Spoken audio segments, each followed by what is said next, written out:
সনাতন ধর্ম কি জয়, সনাতন ধর্ম কি জয়, সনাতন ধর্ম কি জয়। 22শে জানুয়ারি আপনারা সবাই জানেন রাম মন্দির প্রতিষ্ঠা হচ্ছে। দিনটা হচ্ছে সোমবার। জেনে নিন আপনারা দুপুর 12টার মধ্যে হচ্ছে। আশ্চর্যের ব্যাপার আপনারা শুনলে চমকে যাবেন, ওখানে হনুমান ছিল না, আস্তে আস্তে হনুমানের আগমন হয়েছে। এক ধরনের পাখি আসতে শুরু করেছে, যে পাখিগুলো প্রায় বিলুপ্ত দেখা যায় না, সেগুলো আবার আসতে শুরু করেছে। পণ্ডিতগণ বলছেন যে জটায়ুর পরবর্তী বংশধর এখানে ছুটে আসছে, ওনারা আন্দাজ করছেন। এই জন্য আপনাদের কাছে নিবেদন রইল, কিছু ভালুকের আগমন হয়েছে। আশ্চর্যের ব্যাপার, ওখানে যেদিন প্রতিষ্ঠা হবে একটা ধূপকাঠি তৈরি করা হচ্ছে 108 ফুট।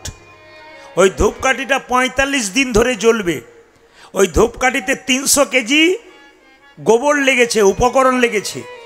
আশ্চর্যের ব্যাপার, যিনি তৈরি করেছেন তার বাড়ি হচ্ছে রাজস্থান, তার নাম হচ্ছে গোপালক বিহভাই। তিনি কিন্তু এটা তৈরি করেছেন। 1800 কিলোমিটার প্রোটোকল নিয়ম মেনে কিন্তু নিয়ে আসবে একটা রথে সুসজ্জিত করে সেই ধূপকাঠিটাকে। ওখানে যে ঘন্টা টাঙানো হবে 108টা, কেউ কেউ বলে 44টা দরজা হচ্ছে, কেউ কেউ বলে 46টা দরজা হচ্ছে। এবং সেই দরজার মধ্যগর্ভের দরজাটা একবারে সোনা দিয়ে তৈরি। একটা সুন্দর জিনিস তৈরি হতে চলেছে। ভগবান রাম আবার আসছেন। আপনাদের কাছে নিবেদন রইল, প্রত্যেকটা ধর্মকে সম্মান দিলাম।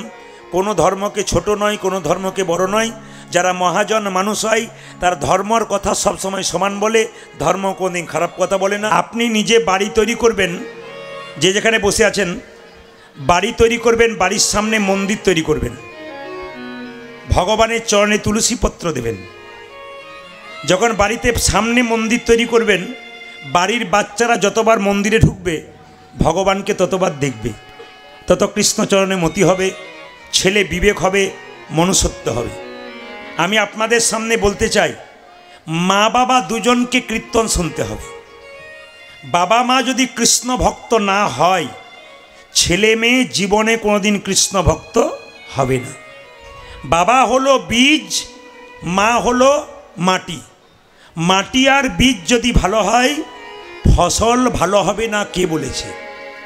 আমি আজকে হরিবাসরে দাঁড়িয়ে বলে গেলাম, হিন্দু সনাতন ধর্মকে বাঁচানোর জন্যে মহাপ্রভু যা করেছেন, জগাই মাধাইয়ের কাছ থেকে কত অত্যাচার সইতে হয়েছে, কতজন কত খারাপ কথা বলেছে, কত ব্রাহ্মণরা তাকে কত অপমান করেছে, কিন্তু প্রভু নাম বিলিয়ে গেছেন আমাদের মঙ্গলের জন্যে।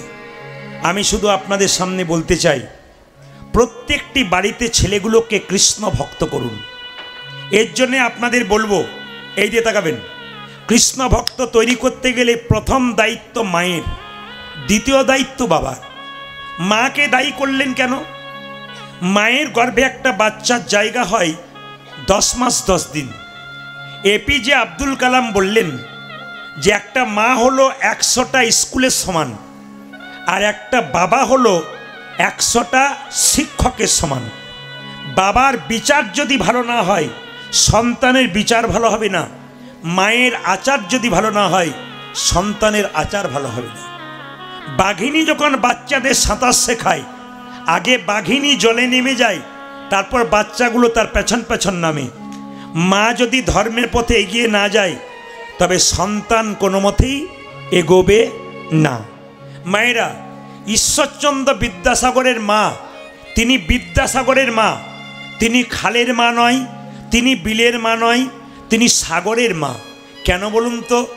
মা হতে গেলে তাকে মহিষী হতে হয়। মা তো অনেকই হয়, কিন্তু মা হতে গেলে মায়ের গুরুত্ব থাকা চাই, তবে ভালো সন্তান জন্ম দেবে। আমাদের অনুকূল ঠাকুর বলছেন যে মহাপুরুষের আত্মা চারিদিকে ঘুরে ঘুরে বেড়াচ্ছে, ভালো গর্ব পাচ্ছে না, তাই আসতে পাচ্ছে না। ও মায়েরা, এরোপ্লেন আকাশে ওড়ে, এয়ারপোর্টে নামে, মহাপুরুষের আত্মা চারিদিকে ঘুরে বেড়াচ্ছে, ঠিকমতো জায়গা পাচ্ছে না, তাই সন্তান ভালো হচ্ছে না। মায়েরা যদি সন্তান ধারণের আগে ভগবানকে প্রণাম করতে পারেন, সন্তান পেটে থাকলে ভগবানকে প্রণাম করে আপনি সংসারে চলাচল করতে পারেন, আপনার কৃষ্ণভক্ত সন্তান হবে না, কে বলেছে? যেমন দেখবেন মায়েরা, শাস্ত্রের দিকে গেলে অর্জুনের স্ত্রীর নাম কি ছিল? সুভদ্রা। তার গর্ভে কে ছিল? অভিমন্যু।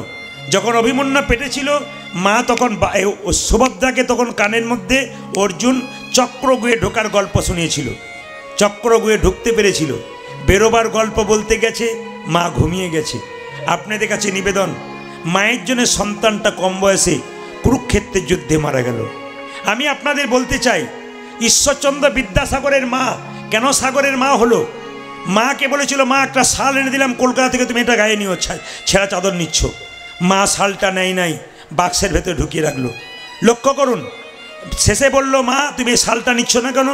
বলছে, বাবা পাড়ার কত মেয়ে ঠান্ডায় থরথর করে কাঁপছে, যেদিন ওদের জন্য চাদর আনবি সেদিন আমি সেটা নেবো, তাছাড়া নেবো না। এরকম মা হবে তবে তো বিদ্যাসাগরের মতো ছেলে জন্ম নেবে। কিন্তু আপনাদের গাইঘাটা এলাকার জন্য বলি নাই, চণ্ডীগড়ের জন্য বলি নাই, আমাদের ওখানকার মায়েরা কি করে শুনে নিন। একজন মা তার ছেলেকে টিফিন বাক্সে খাবার দিচ্ছে।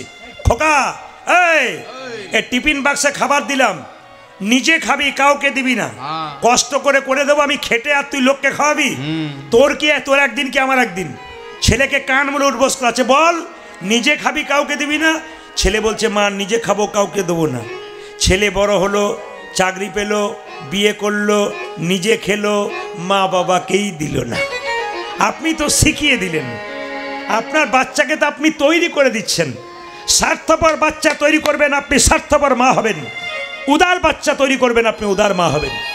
এই নিতাই গৌর আশ্রমে এসে বসে আপনাকে প্রার্থনা করে যেতে হবে, আমার হৃদয় মন যদি বড় হয়, সন্তানের হৃদয় মন বড় হবে না। কে বলেছে? এই জন্য বাবা মায়ের দুজনের দরকার আছে। আপনারা যারা নবদ্বীপ মায়াপুরে গেছেন, ইস্কন মন্দিরে দেখতে পাবেন শিল প্রভুপাদের মূর্তি আছে না? জোরে বলুন হ্যাঁ না না। শিল প্রভুপাদ শুনলে চমকে যাবেন। এই শিল প্রভুপাদ যখন ছোট্ট 5 বছর বয়স ছিল, তার বাবা কলকাতায় চাকরি করত। তো বাবার জন্য ছেলে কেমন কৃষ্ণ ভক্ত হলো। তো কলকাতায় চাকরি করতো, 10টায় অফিসে যেত, 9টা পর্যন্ত দরজায় বসে থাকতো। কোনো বৈষ্ণব দেখলেই বলতো, একবার আসুন, একবার আসুন, কী হয়েছে বলবেন তো? আমার ছেলের মাথায় একবার হাত বুলিয়ে দিন। বলে, কেন? আমার ছেলের মাথায় হাত দিয়ে বলে দিন যেন রাধারানীর কৃপা হয়, যেন রাধারানী। আমার কথা বলবেন না, আমার ছেলের কথা বলুন। মায়েরা, শুধুই শিল প্রভুপাদ কৃষ্ণ ভক্ত হলো না, শুধুই শিল প্রভুপাদ বিশ্ববিখ্যাত হলো না। আপনার বাচ্চাদেরকে রবিবার দিন ছুটি পেলে আপনারা কি করবেন? কোনো পার্কে বেড়াতে যাবার দরকার নেই, আপনি মন্দিরে নিয়ে যান। মন্দিরে গিয়ে আপনি প্রণাম করুন, বাচ্চাটাকেও প্রণাম করান। আপনি তুলসী গাছে জল দিন, বাচ্চাকে দেওয়া করান। আপনি নিরামিষ খাবেন, বাচ্চাকে শিখিয়ে দেবেন বাবা নিরামিষ খেতে হয়, বিশেষ বিশেষ দিনগুলো খেতে হয়, সব দিন না পারলেও বিশেষ দিন খেতে হয়। কিন্তু আমাদের সমাজে আপনারা তো সবাই জানেন, অন্যান্য ধর্মের মানুষ যদি ধর্ম করে 5 জন পেছনে বলে, আমি করলাম না কি হবে, তুই কর, তোর পেছনে আমরা আছি, তোর কোনো চিন্তা নেই। আর আমাদের কেউ যদি একজন কৃষ্ণ ভক্ত হয়ে যায়, তিলক মালা নিয়ে নেয়, দেখবেন পেছন থেকে 5 জন লিখে যায়। কোনো মেয়ে যদি তিলক নেয়, মালা নেয়, আজ একটু নিরামিষ খাই, পাড়ার 5টা মেয়ে বলা করে, বাবারে দিদি হারানের বইয়ের কি ঢং দিদি, কৃষ্ণ ভক্ত বোধে আগে হয়ে গেল। আবার দেখবেন বাচ্চাকে নিরামিষ খাচ্ছে একটা মেয়ে, তো পাড়ার 5 জন বলছে, দেখবি ছেলে দুর্বল হয়ে যাবে, তখন দেখবি মজা। তখন মেয়েটি উত্তর দিচ্ছে, আমার ছেলে দুর্বল হবে না, সবল হবে, তোমার তাতে কি? তোমারও তো কি জন্য কষ্ট হচ্ছে? আমাদের কষ্ট হয় কেন বলুন তো? ছেলেকে কৃষ্ণ ভক্ত করতে গেলে। মন দিয়ে শুনে নেবেন, আপনাদের জীবন পরিবর্তন হবে। এই জন্য আপনাদেরকে বলে রাখি, সবাই কৃষ্ণ ভক্ত হয়ে যান, আপনার ছেলে মেয়ে কৃষ্ণ ভক্ত হয়ে যাবে, আমাদের হিন্দু সমাজ গড়বে, আমাদের সনাতন ধর্ম আরও শক্ত হবে। প্রথমে বলেছে অহংকার ত্যাগ করতে হবে। আরে কৃষ্ণ, কিসের অহংকার করছেন? অনেকে বাড়ি গাড়ি টাকা পয়সা ছেলে মেয়ের অহংকার করে, কিসের অহংকার করছেন? আপনি কি জন্ম পেয়েছেন যে আপনি অহংকার করছেন? জন্ম আপনাকে একজন দিয়েছেন, আপনার মা। আপনি জন্ম পান নাই। জন্ম পাবার পর আপনার নাম রাখতে হবে, সেটা আপনি রাখেননি, অন্যজন রেখেছে। আবার আপনি যে পড়াশুনো করেছেন, আপনি নিজে পড়েননি, একজন পড়িয়ে দিয়েছে আপনাকে।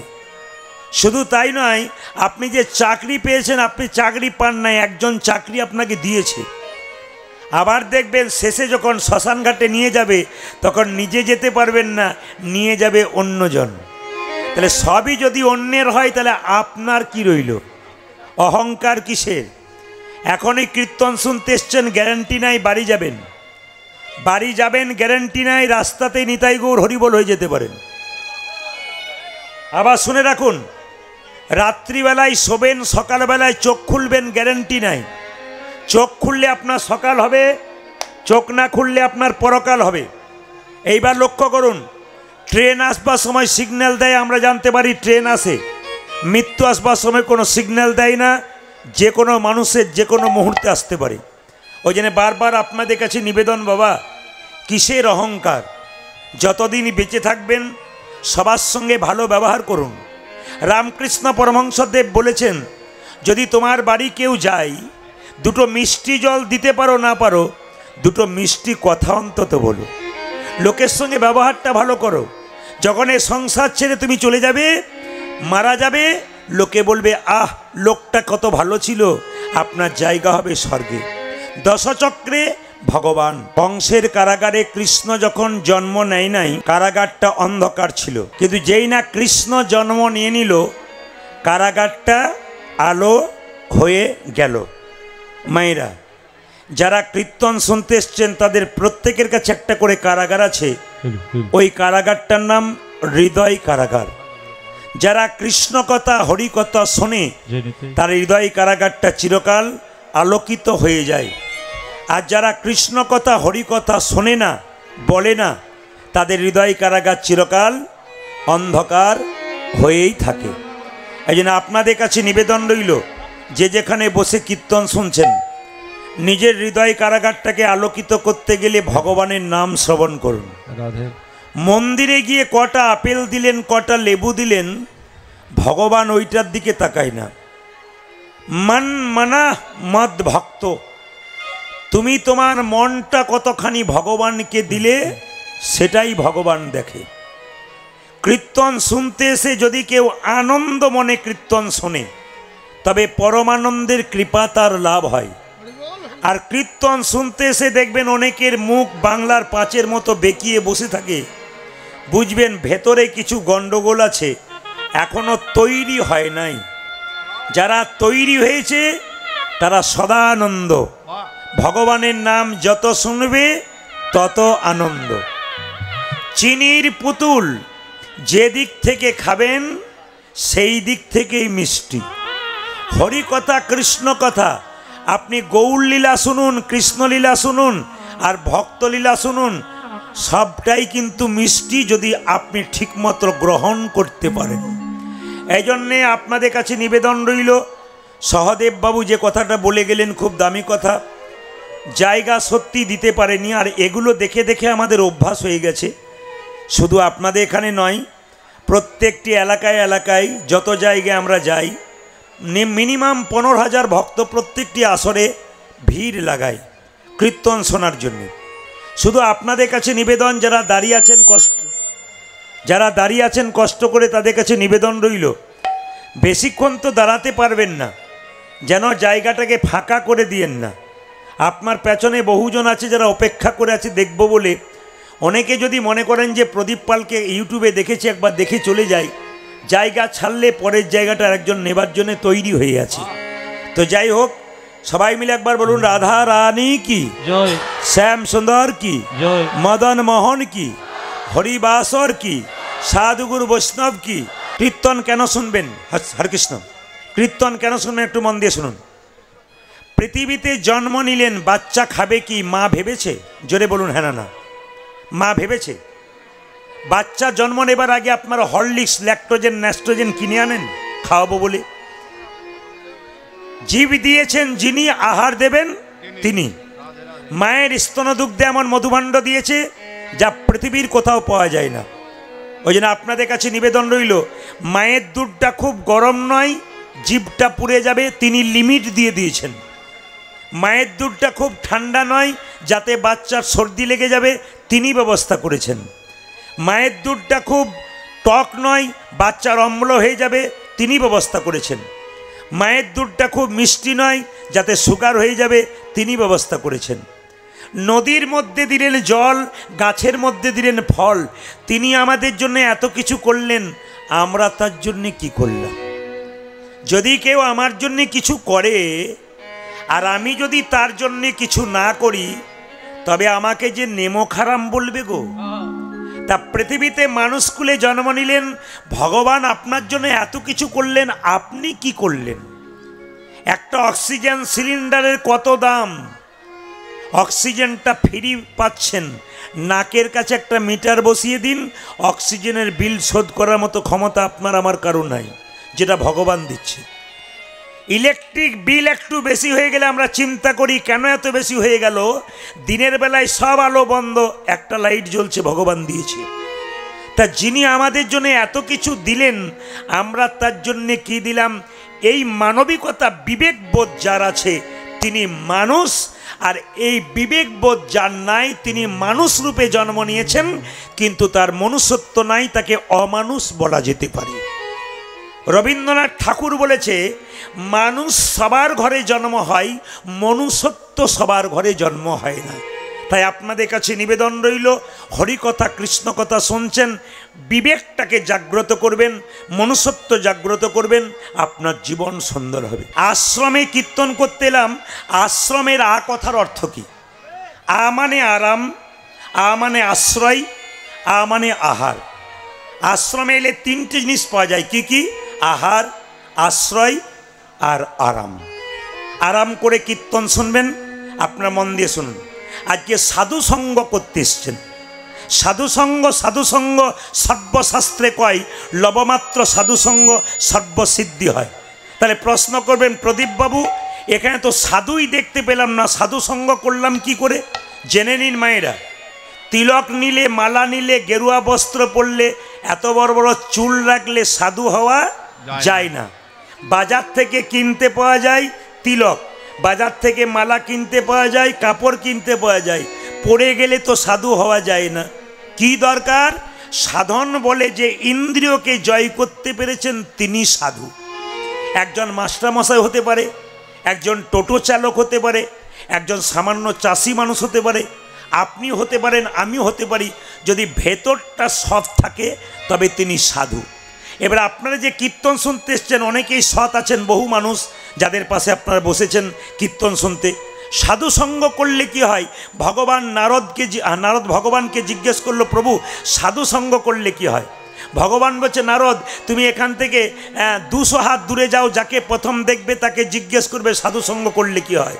তো 200 হাত দূরে গেছে, কাউকে দেখতে পায় নাই, দেখতে পেয়েছে একটা গোবরে পোকা, ওকে জিজ্ঞেস করলো, হ্যাঁ রে গোবরে পোকা, সাধু সঙ্গ করলে কি হয়? গোবরে পোকাটা মরে গেল। হঠাৎ নারদমুনি এসে বলছে, প্রভু এই তোমার সাধু সঙ্গ, যাকে জিজ্ঞেস করলাম সে বেটা তো মরে গেল। ভগবান বলছে, এখান থেকে 2 কিলোমিটার দূরে যাও, যাকে প্রথম দেখবে তাকে জিজ্ঞেস করবে সাধু সঙ্গ করলে কি হয়। 2 কিলোমিটার দূরে গেছে, কাউকে দেখতে পায় নাই, দেখতে পেল গাছের গর্তের মধ্যে একটা পাখির বাচ্চা মুখ বাড়াচ্ছে। জিজ্ঞেস, এ পাখির বাচ্চা, সাধু সঙ্গ করলে কি হয়? সঙ্গে সঙ্গে বাচ্চাটা মরে গেল। নারদ এসে বলল, প্রভু এই তোমার সাধু সঙ্গ, যাকে জিজ্ঞেস করলাম সে বেটা মরে যাচ্ছে, আমি তো পাপী হয়ে যাচ্ছি। ভগবান বলছে, নারদ আর 4 কিলোমিটার দূরে যাও, যাকে প্রথম দেখবে তাকে জিজ্ঞেস করবে সাধু সঙ্গ করলে কি হয়। 4 কিলোমিটার দূরে গেছে, কাউকে দেখতে পাই নাই, দেখতে পেলে একটা গাভীর বাচ্চা মানে বাছুর ঘাস খাচ্ছিল, ওকে জিজ্ঞেস করছে, বাছুর সাধু সঙ্গ করলে কি হয়? বাছুরটা মরে গেল। নারদ এসে বলছে, প্রভু এই আমি কান মরলাম, নাক মরলাম, আমি আর তোমার কথায় যাব না। ভগবান বলছে, নারদ আর একবার যাও। বলে কোথায়? এখান থেকে 10 কিলোমিটার দূরে, চণ্ডীগড় থেকে 10 কিলোমিটার দূরে একটা জঙ্গল আছে, ওই জঙ্গলে একটা রাজার বাড়ি আছে, রাজার 15 বছর পর একটা ছেলে হয়েছে, তাকে জিজ্ঞেস করেছো সাধু সঙ্গ করলে কি হয়। নারদ বলছে, আমাকে বোকা পেয়ে গেছো তুমি। বলে কেন? পাখির বাচ্চাটার মা ছিল না, বাচ্চা মরে গেলে মা ছেড়ে দেবে? একবার ঠুকরে দিত আমার মাথায়। গাভীর বাচ্চাটার মা ছিল না, পেটে সিংটা ঢুকিয়ে দিত। রাজার 15 বছর পরে ছেলে হয়েছে, এখন যদি জিজ্ঞেস করি সাধু সঙ্গ করলে কি হয়, আর বেটা যদি মরে যায় তাহলে রাজা আমাকে ছেড়ে কথা কইবে, আমি যাবই না। ভগবান বলছে, নারদ রাখে হরিত, আপনারাই বলুন রাখে হরিত। অনেকে চুপচাপ আছে, বলে না বলাটাই ভালো, চুপ থাকাটাই ভালো। রাখে হরিত আর মারে হরিত, রাখে LIC, রাখে না? জীবন কা বাদ ভি জীবন কা সাথ ভি। না না, যারা করেন LICর লোগোতে দেখবেন লেখা আছে, এরকম একটা চিহ্ন আছে, আছে না? জীবন কা বাদ ভি জীবন কা সাথ ভি, জগক্ষেম বাহাম মাহাম লেখা আছে। কিন্তু আপনাদের কাছে নিবেদন রইল, বাবা ঈশ্বর যা করে তা। নারদমুনি বলছে, তোমার কথাই যাব, কিন্তু বিশ্বাস লাগছে না। বলছে, তুমি আমার নাম করতে করতে চলে যাও, তোমার চিন্তা নাই, মরার ভয় নাই, তুমি যাও। নারদ যাচ্ছে বিনাটি নিয়ে কার কাছে? রাজার কাছে 10 কিলোমিটার দূরে। নারদকে দেখে রাজা বলছে, এইদিকে, আমার কি ভাগ্য ভালো আপনি এসেছেন। নারদের তখন পাগুলো কাঁপছে। রাজা জিজ্ঞেস করছে, মুনিবর তোমার পা কাঁপে কেন? বলে পরে বলবো, এখন জিজ্ঞেস করছি তোমার নাকি একটি ছেলে হয়েছে। রাজা বলছে, একটা ছেলে 15 বছর পরে হলো, আমার কত ভাগ্য ভালো। নারদ তখন বলছে, আপনার ছেলেকে একটি প্রশ্ন জিজ্ঞেস করতাম। তখন রাজা বলছে, একটা মানে তুমি 10টা করতে পারো। নারদ তখন বলছে, যে বাড়িতে প্রশ্ন করব তার পেছন দিকে দরজা আছে তো? কিছু বুঝেছেন আপনারা? টোনটা কমে গেল, টোনটা কমে গেল। যে বাড়িতে প্রশ্ন করব তার পেছন দিকে দরজা আছে তো? রাজা বলেছে একটা মানে 10টা আছে। নারদ ভাবছে তাহলে বাঁচার উপায়ও আছে। এখন নারদ কি করেছে মা, দরজার বাইরে পা দিয়েছে একটা, ভেতরে একটা। এ খোকা, সাধু সঙ্গ করলে কি দাঁড়া। নারদ ভাবছে বেটা মরে গেল না, ভূত হয়ে বলছে। ছেলে বলল, শোনো নারদ মুনি, সাধু সঙ্গ করলে কি হয়? প্রথমে ছিলাম আমি একটা গোবরে পোকা, তোমার মতো সাধু সঙ্গ করে হলাম আমি পাখির বাচ্চা। মানে উন্নতি হচ্ছে জীবনের, পোকা থেকে পাখির বাচ্চা। তারপর তোমার মতো সাধু সঙ্গ করে পাখির বাচ্চা থেকে হলাম আমি গাভীর বাচ্চা। তারপর তোমার মতো সাধু সঙ্গ করে আমি হলাম গাভীর বাচ্চা থেকে রাজার ঘরের বাচ্চা।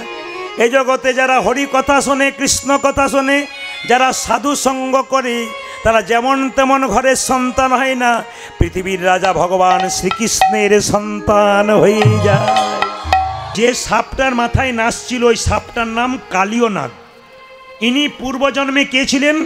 রাজা। রাজা হয়ে সাপ হলেন কেন? বৈষ্ণব অপরাধ।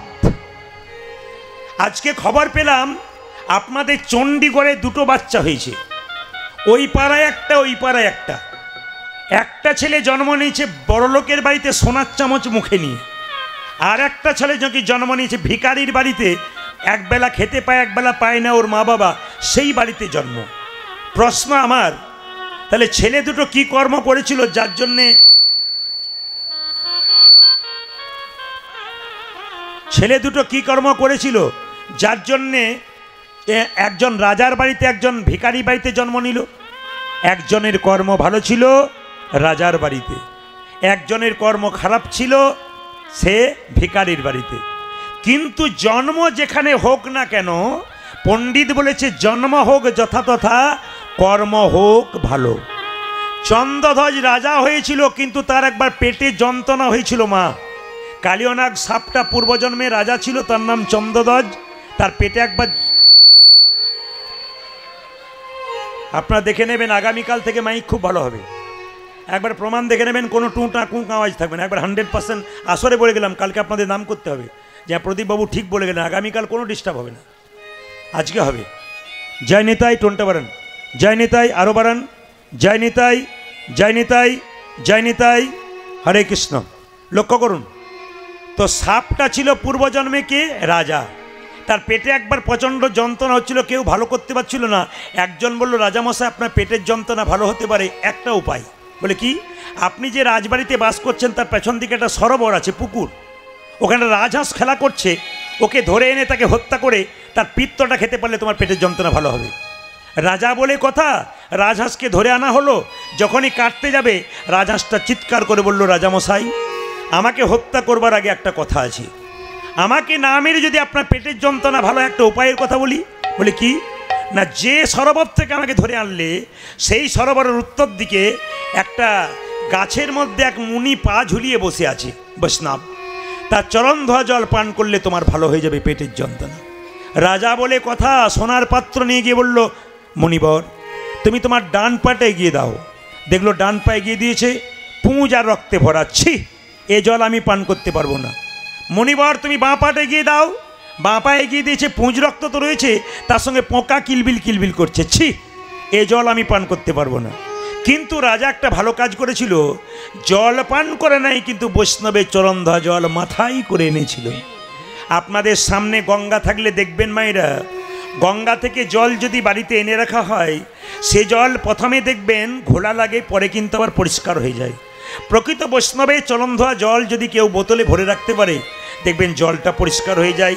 বাড়ির বাচ্চাদের মন চঞ্চল হলে, অসুস্থতা হলে মাথায় বৈষ্ণবের চরণ ধোয়া জল দিলে ভালো হয়। আপনি ডাক্তার তো দেখাবেন, কবিরাজ তো দেখাবেন, তার সঙ্গে সঙ্গে বৈষ্ণবের আশীর্বাদ যায়। আশীর্বাদ ছাড়া কোনো কাজ হয় না। ভগবানের আশীর্বাদে কত কাজ হয়। আপনারা সবাই অবাক হয়ে যাবেন যে যেখানে বসে আছেন। আমি কয়েকদিন আগে কাশীপুর বলে একটা জায়গায় গান করছিলাম, পুরুলিয়াতে একটা স্টেডিয়ামের মধ্যে গান হচ্ছিল দুপুরবেলায় 2টো থেকে 5টা, অনুকূল ঠাকুরের আশ্রম। তারপর অবাক হয়ে যাবেন, প্রায় 20-22 হাজার মানুষ দুপুরবেলায় 2টো থেকে রৌদ্রের বেলায় বসে আছে অপেক্ষামান কীর্তন শোনার জন্যে। তো কার কথা শুনবার জন্যে না, ঠাকুরের কথা বলছিলাম। এই অনুকূল ঠাকুরের যেমন অনেক রকমের গুরুত্ব আছে, তিনি যেমন একজন আধ্যাত্মিক মহাপুরুষ, তাদের আশীর্বাদ দরকার। নিতাই গৌর আশ্রমের সামনে আছেন আপনারা, আপনাদের ভাগ্য ভালো। নিতাই গৌরের কৃপা ছাড়া কোনো দিন কৃষ্ণ কৃপা আপনার হবে না। তাই সবাই লক্ষ্য করুন, যে যেখানে বসে আছেন, যেই না তার স্ত্রীদের কাছে নিয়ে এসছে। রাজা চন্দ্রদেবের 2টো স্ত্রী ছিল, স্বামী জল পান করতে পারলে না, ওই জল আমাদের দাও। যেই না জলটা পান করেছে, সঙ্গে সঙ্গে মুনি চিৎকার করে ছুটে এসে বলল, রাজা এ তুমি কি করলে? আমার চরণ ধোয়া জলকে তুমি অপমান করলে। আমি তোমাকে অভিশাপ দিলাম, তোমার যেন সর্পকুলে জন্ম হয়, তুমি হবে কালিও না। রাজা চন্দ্রধ্বজ কেঁদে কেঁদে বলল, হে মুনিবর, হে মুনিজীব, অভিশাপি যদি দিলে আমায়, সাপি কুলে জন্ম হো, সাপি কুলে জন্ম হো, আশীর্বাদ দাও যেন ভগবানের চরণ আমার মাথায় পড়ে, ভগবানের চরণে আমায় মাথায় পড়ে, যেন আমি আমি আমি আমি ভগবানের চরণ মাথায় নিতে পারি গো, মাথায় নিতে পারি গো। বৈষ্ণব বলল, যেমন অভিশাপ দিলাম তোমার সর্পকুলে জন্ম হোক, আশীর্বাদ দিলাম তোমার মাথাতে একদিন ভগবান শ্রীকৃষ্ণের নাচ হবে। আচ্ছা মায়েরা কিছু মনে করবেন না, স্বামী জল পান করতে পারলো না, স্ত্রী পান করলো, তাই তো? দুজনে সতী নারী ছিল, তা কিছু মনে করবেন না। এখানে যারা কীর্তন শুনতে এসছেন, বাবারা সবাই চুপচাপ থাকবেন, মায়েরাও চুপচাপ থাকবেন, মন দিয়ে শুনবেন। সতী নারী কাকে বলে? মানে সতী নারীর কটা পতি জানা আছে? হ্যাঁ, যারা আমার কীর্তন শোনে তারা ইশারা করেছেন, আর যারা শোনেন না তারা বলেছেন 2টো। এখন হ্যাঁ, সবাই প্রায় 5টা দেখিয়েছে। স্মৃতির সিঁদুর একটা, হাতের শাঁখা একটা, হাতের নোয়া একটা, নিজপতি একটা, পরমপতি একটা।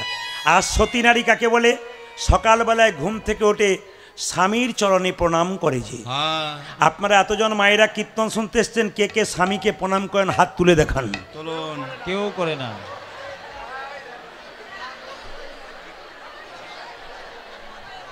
এতক্ষণ পরে দাদারা মনে মনে ভাবছে আমাদের হয়ে বলিছেন আপনি। হাত নামান, হাত নামান, হাত নামান। যেই না বলেছি কে কে স্বামীকে প্রণাম করেন, 2-4 জন আসতে, 2-4 জনের সকাল সকাল ঘুমানো অভ্যাস আছে। যেই না বলেছে কে কে সকালবেলায় স্বামীকে প্রণাম করেন, তখন তারপর যখন একজন খুঁচে দিয়েছে, তুই প্রণাম করিস না, নামিয়ে দিয়েছে। আচ্ছা বাবা কিছু মনে করবেন না, পরশু তারিখে যেদিন আমি যেখানে গান, পরশু নয়, আমি তো পরশু বাড়ি গিয়েছিলাম, কালকে জয়দেব মেলা ছিল, জয়দেবে আমি গিয়েছিলাম। আসলে 365 দিনের মধ্যে আসতে বাবা, 365 দিনের মধ্যে 330 দিন গান থাকে। আর 330 দিন কিন্তু আপনাদের মতো এরকম ভক্তের সম্মুখীন আমাকে হতে হয়। হায়দ্রাবাদ বলুন, ব্যাঙ্গালোর বলুন, ভেলোর বলুন, আমি কোনো জায়গায় বাদ দিইনি যেখানে গান করিনি। আমি বোম্বে গিয়েছিলাম, প্রচুর ভক্তের আগমন, চিন্তা করতে পারবেন না। দুপুর 2টো থেকে গান, গ্রীষ্মকালের দিনে, চৈত্র মাসে মানুষের জায়গা দিতে পারে না, এত ভিড়। তা আপনাদেরকে যে আমি ত্রিপুরা যাই, এবছর ত্রিপুরা গিয়েছিলাম, বারবার আমার 7 বার যাওয়া হলো, আপনারা দেখতে পাবেন ত্রিপুরার মানুষ কত ভক্ত আছে। তো আমি 13 তারিখে যেখানে গাইছিলাম বাঁকুড়াতে, যেই না বলেছি স্বামীকে সকালবেলায় কে কে প্রণাম করেন হাত তুলুন, একটি মেয়ে সামনে এসে বলল, প্রদীপবাবু আমি আপনার ফ্যান, দিন নাই রাত নাই আপনার ছাড়া কিছু বুঝি না, কিন্তু আপনার কথা রাখতে পারলাম না। বললাম কেন? আমি স্বামীর পা ছুঁয়ে প্রণাম করব না। বললাম কেন? বলে আমার বাবার কানমূলে 10 লাখ টাকা নিয়েছে, প্রণাম আমি করব না। এতক্ষণ মায়েরা বলেছে আয় ঠিক বলেছেন। আর যাদের ন্যায় নাই তাদের কি অবস্থা হয়েছে? এই দিয়ে তাকান, আপনার সকালবেলায় স্বামীকে প্রণাম করবেন, তবে আজকে কীর্তন শুনে কাল সকালে স্বামীকে প্রণাম করবেন। দাদা ভাইয়েরা সব পাগুলো একটু ধুয়ে মুছে শোবেন, কাল সকালে পড়ানো হবে। তবে আপনার স্বামীর সঙ্গে আপনার কি কি সম্পর্ক একটু বলবো, চমকে যাবেন না। কথাগুলো নারকেলের মতো, ওপরটা শক্ত, ভেতরে শ্বাস জল আছে। প্রত্যেকটি কথা একটা করে তত্ত্ব আছে এবং লীলা আছে, পদাবলী আছে, প্রত্যেকটা জিনিস আছে কীর্তনের মধ্যে এবং রস আছে। দেখুন কিভাবে বেরোচ্ছে। আপনার স্বামী আপনার কে হয়? আমি বলবো, আপনার হ্যাঁ বলবেন। আপনার স্বামী আপনার গুরু হয়? জোরে বলুন।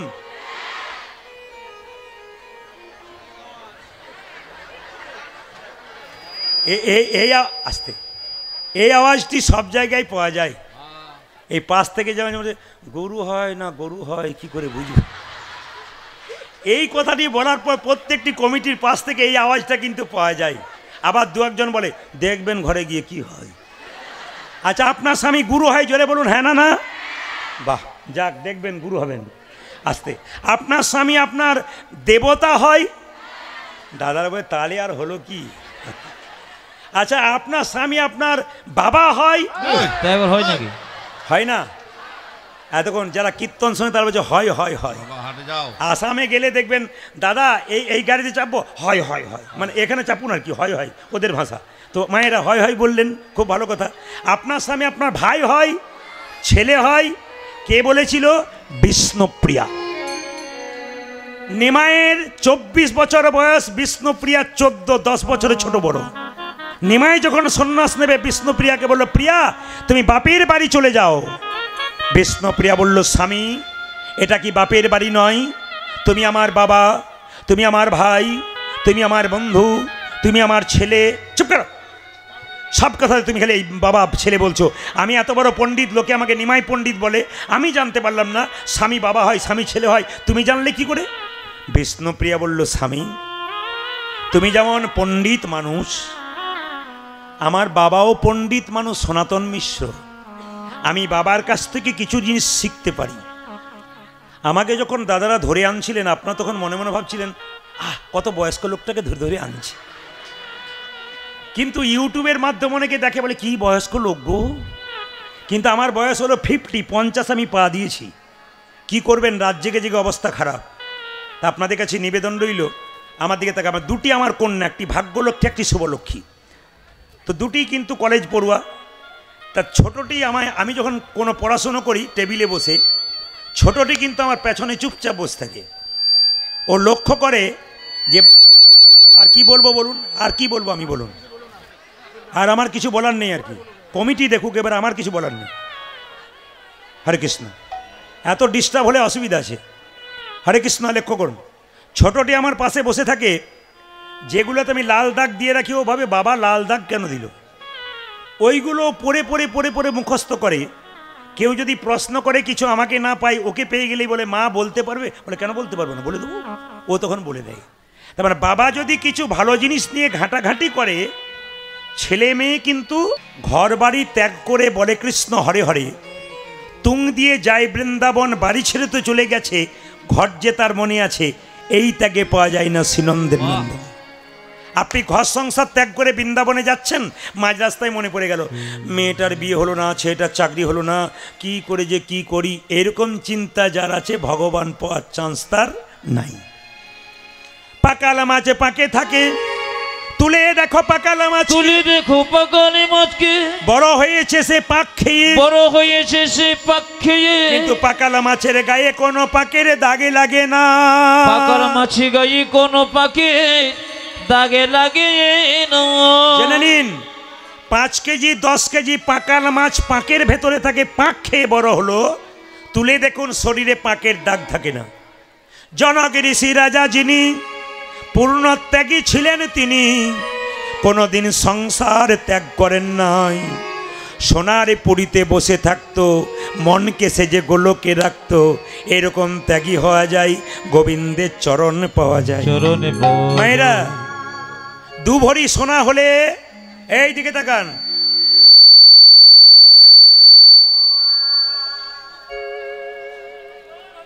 2 ভরি সোনা হলে, 2 ভরি সোনা হলে মায়েরা দুলিয়ে দুলিয়ে দেখেন, দেখো আমি কেমন কিনেছি। কিন্তু জনক রাজা যিনি বাড়িতে বাস করতেন, গোটাটা সোনা দিয়ে মোড়া। মন থাকতো কোথায়? গোবিন্দের চরণে। আপনাদের কাছে নিবেদন রইল, কীর্তন করতে এসে গাড়ি বাড়ি টাকা পয়সা ধন দৌলত সব থাক, কিন্তু মন থাকবে গোবিন্দের চরণে।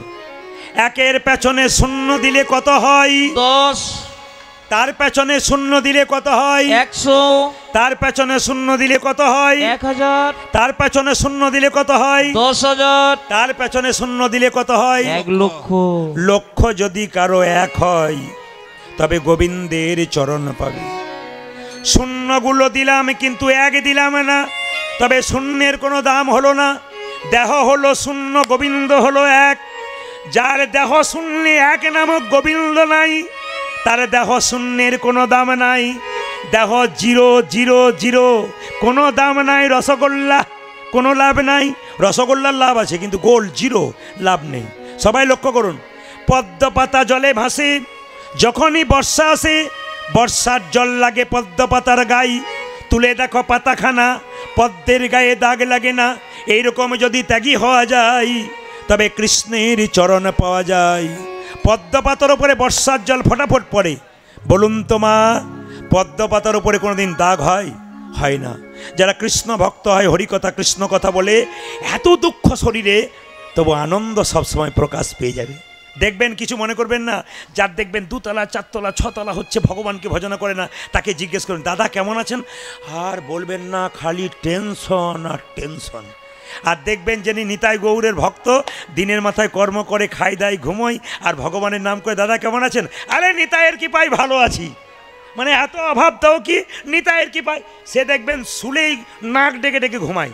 আর দেখবেন যার 6 তলা বাড়ি হচ্ছে, প্রচুর টাকা, তার ঘুম হচ্ছে না, টাকা কোথায় রাখবো বলে আর কি। এই হচ্ছে ব্যাপার।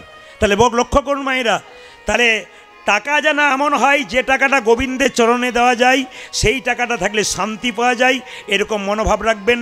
একটু মন দিয়ে শুনবেন মায়েরা, ভগবানকে সংসারে পাওয়া যায় তার প্রমাণ দেখে নিন। সবাই মাথায় কাপড়টা নিন, সবাই প্রেম সে। টোনটা একটু পাতলা করো ভাই। জয় নিতাই, টোন বাড়াও, মনিটর বাড়াও। জয় নিতাই, আরও মনিটর বাড়াও। জয় নিতাই, বাইরেটা বাড়াও, বাইরেটা বাড়াও। জয় নিতাই, বড় বক্স বাড়াও। জয় নিতাই, এদিকে। মা যশোদার গুরুদেবের নাম, হ্যাঁ, মা যশোদার গুরুদেবের নাম হচ্ছে কর্ণম মুনি। এদিকে সবাইকে জিজ্ঞেস করবো কিছুক্ষণ পর। কর্ণম মুনি একদিন মা যশোদার বাড়ি গেছে, যশোদে এ কাল একাদশী করেছি, আজ তোর বাড়িতে পালন করব।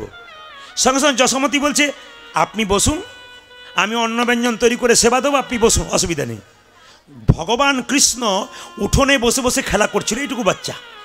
এখন লক্ষ্য করুন, যেই না বলেছে আপনার কোনো চিন্তা নেই গুরুদেব, যশোমতী বলেছে আমি নিজে রান্না বান্না করে দেবো, আপনি বসে বসে পাবেন। সঙ্গে সঙ্গে গুরুদেব বলল, তোরা হলি গোয়ালিনীর জাতি, তোদের হাতে খেলে হবে আমার ক্ষতি, তোদের হাতে খেলে আমার হবে ক্ষতি। ভগবান চমকে উঠল, গুরুদেব তুমি জাতের বিচার করলে, কিন্তু কোন জাতে আমি এসেছি তোমার সেই ভাবনাই নাই। আজকে তোমাকে দেখাবো, তুমি তো বনে জঙ্গলে ঘুরে ঘুরে বেড়ালে আমাকে পাবার জন্যে, আজ আমি কোথায় এসেছি। মায়েরা, গুরুদেব বললো তোরা গোয়ালিনী জাতি, তোদের হাতে খেলে ক্ষতি হবে। এক কাজ কর, আমাকে অন্ন ব্যঞ্জন তৈরি করার জন্য চাল ডাল দিয়ে দে, আমি রান্না করে নেবো। মায়েরা, গুরুদেব নিজে রান্না বান্না করে বাড়িতে বসে, যে না শ্রী মধুসূদন বলে, দেখবেন যারা ভক্ত হয়, এখানে তিলক নিয়ে আছেন, যারা মালা নিয়ে আছেন, যারা ভক্ত মানুষ হয়, তারা দেখবেন কি করে না, সেবা করবার সময় শ্রী মধুসূদন বা জনার্দন বলে কপালে ঠেকিয়ে তারপর খাই না বাবা। এখন লক্ষ্য করুন গুরুদেব কি করেছে, শ্রী মধুসূদন বলে জনার্দন বলে যেই না কপালে ঠেকিয়ে চোখ দুটো মুজেছে, কোথা থেকে গোপাল এসে হামাগুড়ি দিয়ে চপ চপ শব্দে ভাতগুলো খেতে শুরু করেছে। এ যশোদে, এ দেখ দেখ দেখ, তোর গোপাল আমার সব অন্নে মুখ দিয়ে দিল রে, এদিকে আয় এদিকে আয় দেখ। যশোমতী ছুটে এলো, দেখলো তার ছোট্ট গোপাল গুরুদেবকে খেতে দেয় নাই, নিজেই খাচ্ছে। সঙ্গে সঙ্গে যশোমতী বলল, হ্যাঁ রে গোপাল, তোকে ডাকলো কে? তুই খেলি কেন? তুই এঁঠো করে দিলি কেন? গোপাল বলছে, মা গো, ভক্ত যদি প্রসাদ নিবেদন করার সময় আমায় ডাকে, আমি কি না এসে কোনো দিন থাকতে পারি? হরি বল। কত সুন্দর সুন্দর তত্ত্ব বেরোবে দেখুন এই কথাগুলোর মধ্যে। ভগবান বলছে, ভক্ত যদি নিবেদন করার সময় আমায় ডাকে, আমি কি না এসে থাকতে পারি? তোকে ডেকেছে, তোকে ডেকেছে, দেখাচ্ছি মজা, তোকে ডেকেছে না? মা যশোদা রেগে কানাইকে এই কানে ধরে এই গালে এক থাপ্পড়, এই গালে এক থাপ্পড়। ডান গালে যখন মেরেছে তখন গোপাল কাঁদছে, আর বাঁ গালে যখন মেরেছে তখন গোপাল হাসছে। এখানে একটা তত্ত্ব বেরোচ্ছে, কি বলুন তো? ভগবান কৃষ্ণকে মা যশোদা মারল, তো ডান গালে মারলো তখন কৃষ্ণ কাঁদছে, আর বাঁ গালে মারলো তখন কৃষ্ণ হাসছে কেন? একটা কারণে কাঁদছে। মা গো, লোকের কাছে বলে বেড়াও 7 নাই 5 নাই, আমি নাকি তোমার একটি মাত্র গোপাল। তুমি আমার জন্য নবনী তৈরি করার সময় বসন অঞ্চলটা টুকরো করে তারপর ছেঁকে নাও, তারপর আঙুল দিয়ে নেড়ে নেড়ে দেখো, যদি নবনী মোটা হয় আমার গোপালের বদনে ব্যথা লাগিবে। তুমি আমাকে এই ভালোবাসো, লোকের কাছে বলে বেড়াও তুমি মারলে, তোমার ভালোবাসা কোথায়? তুমি আমায় মারলে মা। অভিমানে গোপাল কাঁদছে, আবার হাসছে কেন? বাগালে চল মারার সঙ্গে সঙ্গে, মা তুমি তো আমায় চিনতেই পারোনি আমি কে, তুমি যদি চিনতে পারতে তুমি কি আমায় মারতে? যশোমতি বলছে অত কথায় কত কাজ নেই, গুরুদেব বন্দি করে রাখবো আমার কাঁচা সোনা, আমার গোপাল তোমার কাছে আসবে না। গোপালকে কোলে করে তুলে নিয়ে একটা বাড়ির ভেতরে গিয়ে জানলাতে দড়ি দিয়ে বাঁধছে। আজ তোকে দেখাচ্ছি মজা, দেখাচ্ছি তোকে মজা। গোপালকে দড়ি দিয়ে বাঁধছে, কিন্তু বাঁধতে বাঁধতে যখন গিঁট দিতে যাচ্ছে 2 আঙ্গুল কম পড়ে যাচ্ছে। যশোমতি বলছে মা গো, এই জগতে দড়ি দিয়ে ভগবানকে কোনোদিন বাঁধা যায় না। এই দড়ি দিয়ে ভগবানকে কোনোদিন বাঁধা যায় না। এ জগতে যে ভক্ত প্রেমের দড়ি দিয়ে, যে ভক্ত প্রেমের দড়ি দিয়ে, যে ভক্ত প্রেমের দড়ি দিয়ে নয়ন জলে বসতে বসতে, হে গোবিন্দ তোমার হলামি বলি, হে গোবিন্দ তোমারই হলামি বলি, যদি একবার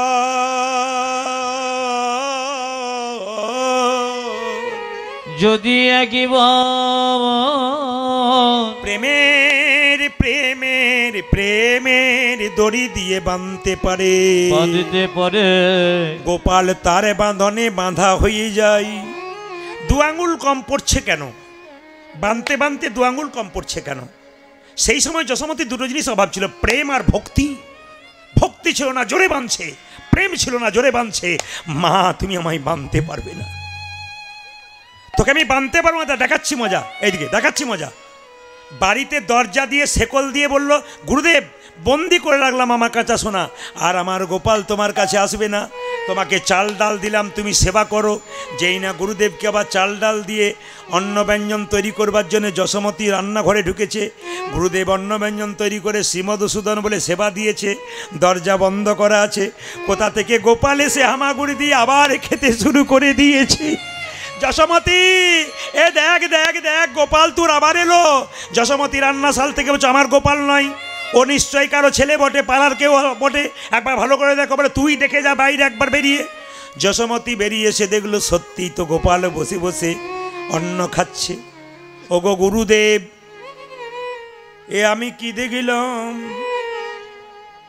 আমি গোপালকে ঘরে রেখে এসেছি, দরজায় এসে কোলে দিলাম আমার গোপাল। আমার গোপালে তোমার কাছে এলো কি করে? গুরুদেব চোখের জলে ভেসে বলে, যশোদারে এতদিন বনে জঙ্গলে ঘুরে বেড়ালাম, ভগবান পাবার লাগি রে, ভগবান পাবার লাগি রে, কিন্তু